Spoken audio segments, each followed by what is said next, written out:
jobs in the UK?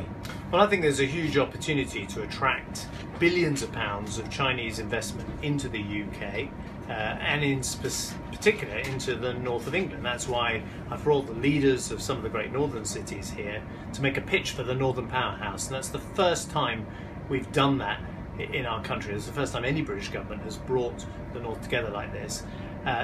Already you see that Chinese investment starting to flow. We've had news this week of a potential big investment in Leeds. We've seen hundreds of millions of pounds of Chinese investment into Manchester.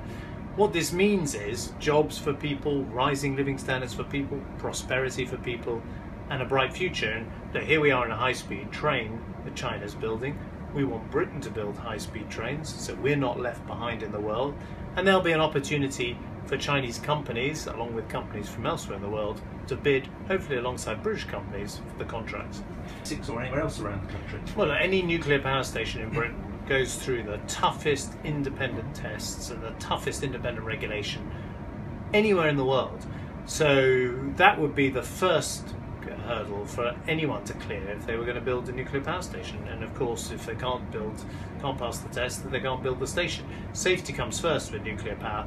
But let's remember, if we're not building civil nuclear power stations, this is the country, by the way, in Britain that first came up with civil nuclear power. If we're not building nuclear power stations, then we're basically giving up on the future, and we're not providing the electricity for our families in the future, and we're not creating jobs in places like Bradwell. So if you want places like Bradwell to have jobs and prosperity and great careers in the future, we need to get behind these projects.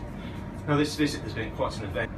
Could people back in Britain be forgiven for thinking, well, that looks a bit prime ministerial, that's a guy who's getting ready for a job that he hopes to have himself in the not too distant future? Look, this is all about me doing my job as Chancellor in bringing the jobs, the investment to Britain, making sure the British economy and the plan we have for its future is one that fits in with what's going on in the world. And you know, it'd be so easy if you're the Finance Minister to stay in number 11, stay in the Treasury, not reach out to the rest of the world and say, come and invest in Britain. But I'm not that kind of Chancellor.